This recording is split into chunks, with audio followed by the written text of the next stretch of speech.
$5,000 that says I know more than you. So if you're smart enough, fast enough, and if you've got the guts, you can win Ben Stein's money.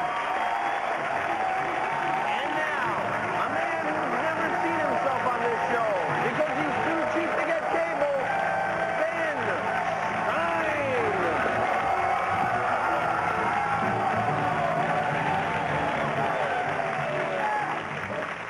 I've got friends in low places where the whiskey flows and the beer chases my blues away. But nonetheless, I'm putting $5,000 of my money and tossing Garcia to the winds, giving these three totally strange strangers a chance to win away my money again, if they're smart enough, quick enough, and lucky enough again. Now, excuse me, before we go any further, it's time to introduce the scotch to my soda, the one and only Jimmy Kimmel. Thank you.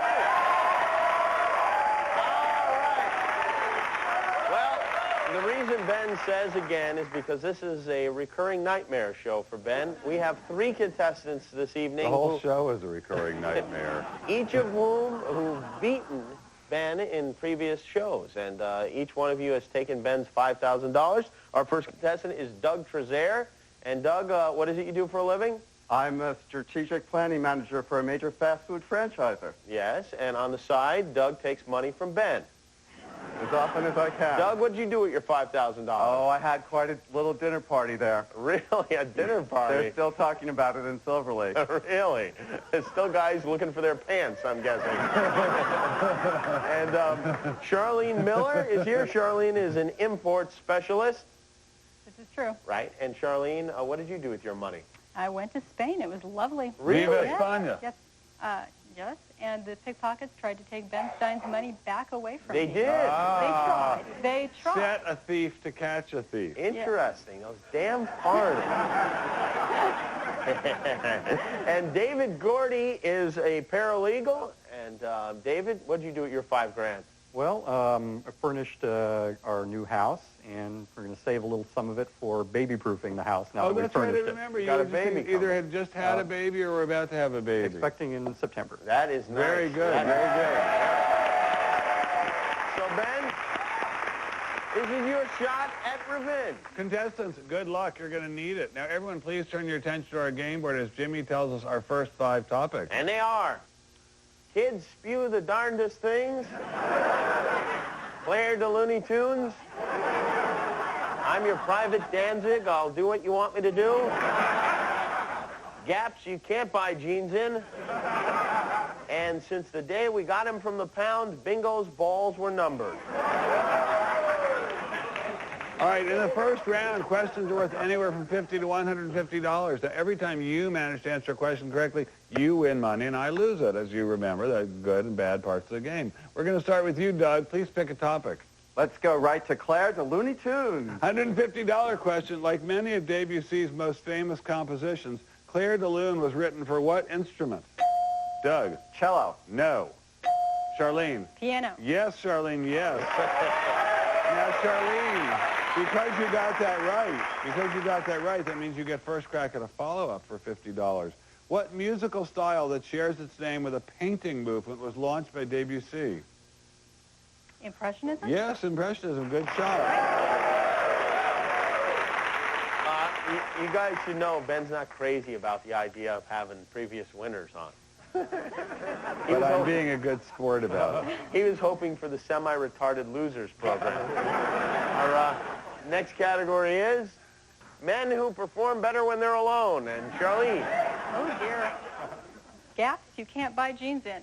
$150 question. How many minutes did Rosemary Woods say she mistakenly erased from the Nixon Watergate tapes? Doug. 17. No. Charlene. 19? No. 18. David? What? 18. Yes! They did most of your work for you, but what the heck? $50 follow-up. In October 1973, Elliot Richardson resigned from what Nixon cabinet post? Attorney General. Very good, very good. All right. I remembered you as being the smart one. Our next category is, though most were partial to share, I was pro bono. David, you get the I'll take I'm your private Danzig. I'll do what you want me to do. $150 question. Following World War I, what international alliance for the preservation of peace controlled the city of Danzig? David. The League of Nations. Very good, very good. $50 follow-up. In Poland's 1995 presidential elections, Aleksander Kwasniewski defeated what incumbent leader? Jaruzelski. No. Doug. Lech Walesa. Very good, very good. Now, before I lose any more cash, it's time to take a break. And we'll be back to see how much more money these convicted felons can take away from me right after this.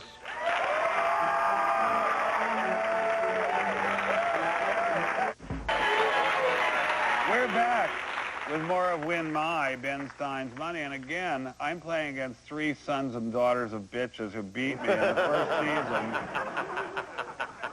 And I don't hold a grudge. I'm happy that they have the money. And right now, David is in the lead with $350 of my money. Jimmy, what's our new topic? Our new topic is sit on your caboose and rotate. Now, Doug, you had the last correct answer, so you get to pick first. Let's find out about men who perform better when they're alone. $150 question. What performance artist of Armenian descent wrote and starred in the 1991 film version of his stage production, Sex, Drugs, and Rock and Roll? David. Eric Bogosian. Eric Bogosian, indeed. Well, I must say the great consolation I take from this is, of course, no matter what, two of them will lose. $50 question, follow-up. Directed by Oliver Stone, what 1988 film starred Eric Bogosian as a confrontational radio personality? Talk radio. Very good, David. Very good. Very good. That's weird, because I was thinking David looks kind of like Eric. He does, yeah, he does. Then this category came up. Our next category is plotless books not written by Henry James. And David. I'll take plotless books not written by Henry James. $50 question. Who wrote the series of dictionaries that culminated in the 2-volume American Dictionary of the English Language? David. Noah Webster. Very good, very good. Oh, Doug and Charlene, what's the matter? Having problems? $50 follow-up. What private Massachusetts college did Noah Webster found in 1821 with Emily Dickinson's grandfather? Williams College. Awfully close. Awfully close. Doug? Amherst. Amherst, exactly. All right. Of which Daniel Webster said it is a small college, but there are those who love it. Okay, go on. He said that? Yes, he said that. We have less than 2 minutes left in the round. Our next category is Cocoon Struck. And Doug, you get to choose. Sit on your caboose and rotate, please. Doug, have you gotten gayer since the last time you were here? $100 question. What term describes a rotating platform used for turning big, strong locomotives? Charlene. A lazy Susan. No. David. A turntable. Yes, indeed. Very good. $50 follow-up. $50 follow-up. What is the name of a circular building for housing or repairing locomotives? Hangar. No.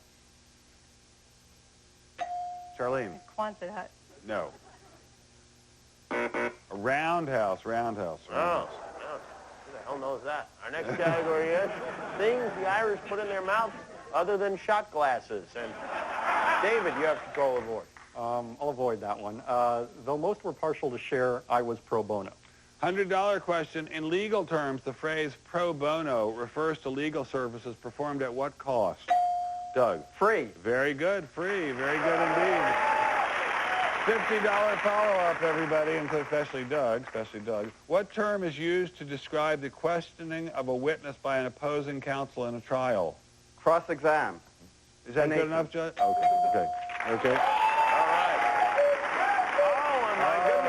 The end of the first round. Wow. David, you've got 700 of Ben Stein's dollars. Doug, you're in second place with $250. And sorry, Charlene. Oh, Charlene, of course, we shall miss you the most because you have the sweetest, most intelligent, sensitive face. But you've only managed to take $200 away from me, and that means we have to say goodbye. I take this, and I'll just throw it.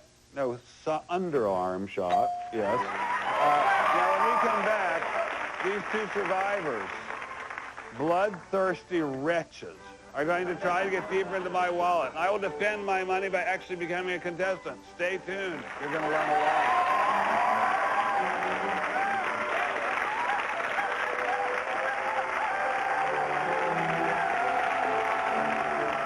They arrive. To find out how smart Ben really is, as we play more of Win Ben Stein's Money. Welcome back, and let me remind you that my producers, in some kind of fruitcake whim, and perhaps because of their overall deal with Satan, have a hilarious novelty show idea, in which I play against people who have already beaten me once before. Welcome back to this fun game. As this round begins, David has $700 of my money, Doug has $250 of my money, and I have $4,050 remaining of my original $5,000 stake, and also several shares of Berkshire Hathaway that you can't have access to. And I'm going to now defend that $5,000 by becoming a common contestant. From this point forward, Ben has no advanced knowledge of any of the questions that will be asked. Isn't that right, Ben? I have no knowledge whatsoever. In fact, I don't know anything about this show. I only learned as I was walking down here from makeup that this show is going to happen at all. Well, welcome. And it's all, yeah, welcome, exactly. What's the name of this show again? Something about your name. Yeah, I think so. And I'm also sorry to say the questions in this round have sadistically risen to the range of $200 to $500. That's if you get them right. Now, if I get them right, my total stays the same, but thankfully none of my money is taken away. And whichever one of these returning bloodsuckers has the highest score at the end of this round goes on to play against Ben one-on-one again for another piece of his ass and 5,000 of his dollars. Let's have a look at our topics. They are theatrical Germans without goofy mustaches. Don't pay so much attention to the Mexican Revolution. Losers other than most people who play Ben. Snappy fashions from the Crimean War. And smoking Billy Budd with some sailors. Ben, for now it's your money, so you get to pick for first. now. I'll try theatrical Germans without goofy mustaches. For $400, Ooh. what German word is used to describe a person who functions as a reader and literary editor in a permanent theatrical company? David? A librettist. No. Redacteur. No, Ben. Doug? Octoon baby. Is that it? Is it Octung Baby? No.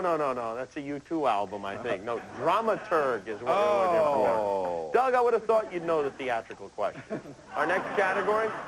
Someday I'll tell you my answer. No, thanks. I've got indigestion, and I can't stop bourbon. And, Ben, you get to pick again. Don't pay so much attention to the Mexican Revolution. For $300, during the Mexican Revolution, what famous leader was killed by an emissary of Venustiano Carranza?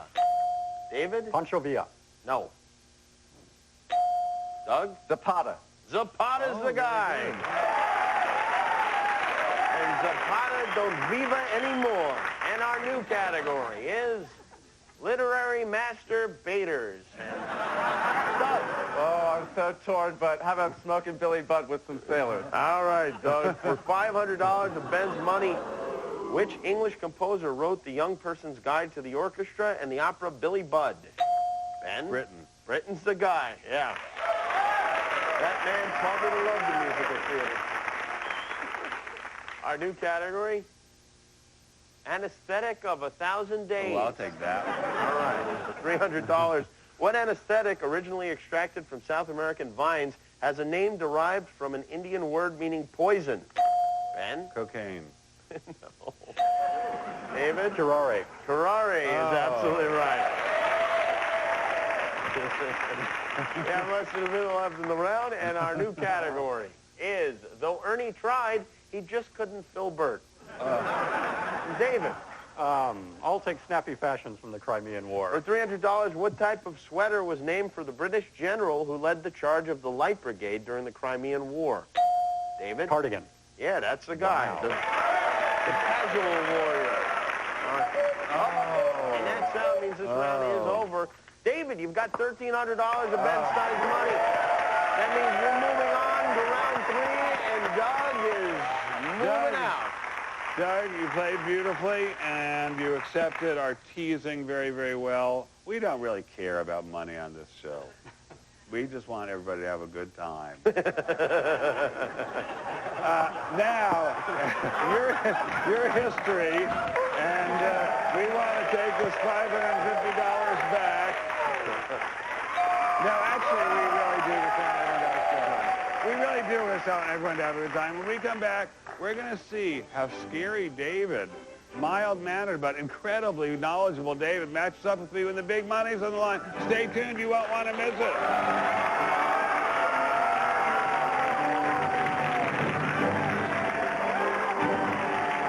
Kevin can win another $5,000 of Ben Stein's money. Congratulations. Congratulations, David.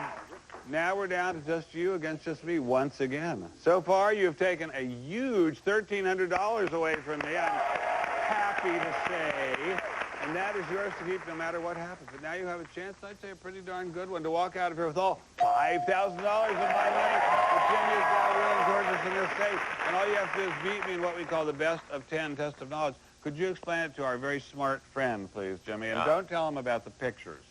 I think he knows the rules. He kicked your butt with them the last time, Ben. He doesn't know that they've changed. They've He has changed. to answer them in Now 30 seconds. You have to double his total. Yeah. I'm going to ask Ben and David the same 10 questions. David, if you can answer more of them than Ben can, you know how it works. You get another $5,000 of his dollars. You can go first or second? I'll go first. Very good. To the booth, gentlemen. All right, Ben, again, is being locked away in his soundproof isolation booth. David, you know who you look like? You look like the guy who used to be the neighbor on Married with Children until they fired him and replaced him with a good-looking guy. You know what I'm saying? All right, David, are you ready to do it again? Yes, I am. 10 questions, 60 seconds. Let's begin. What 2 points on the Earth are exactly 3,950 miles from the Earth's core? The poles. Yes. According to the Bible, who was Adam and Eve's first son?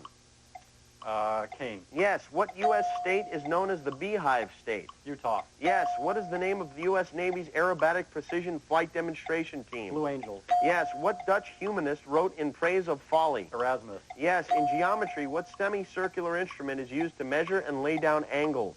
Protractor. Yes. Equal to 100 piastres, what's the official currency of Egypt? Rial. No. Name either of the boy princes believed murdered around 1483 by Richard III. Edward V. Yes. What machine did Elias Howe patent in 1846? Sewing machine. Yes. What is the French term for a small open-faced sandwich served as an appetizer? Crudité. No, but you did get the 8 out of the 10. It's canapé. And the Egyptian pound is the currency of Egypt.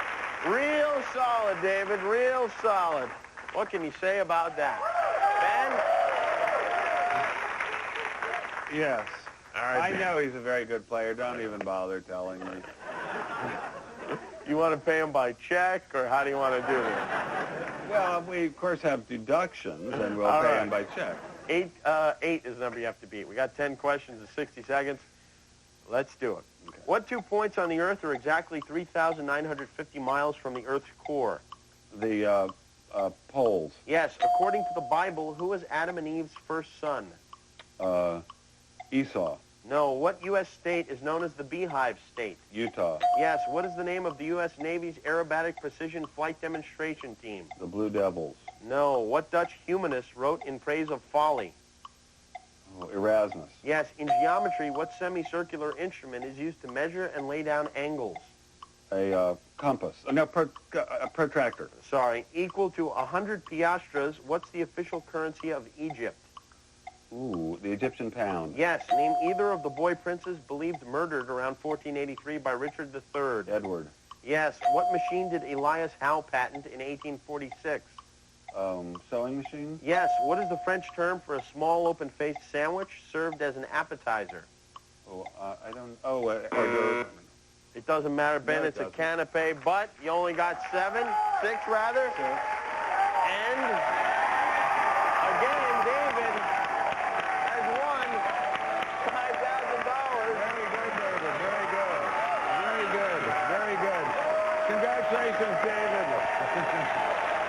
Congratulations, David. You know, somewhere in some psychology department in hell, I imagine some graduate students working on a paper on the relations between producers and the stars of their shows.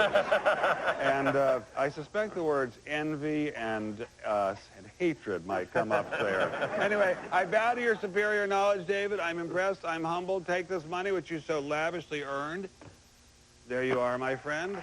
And we're out of time. Until next time, when I get 3 more people, I hope nowhere near as smart as this gentleman, a chance to win Ben Stein's money.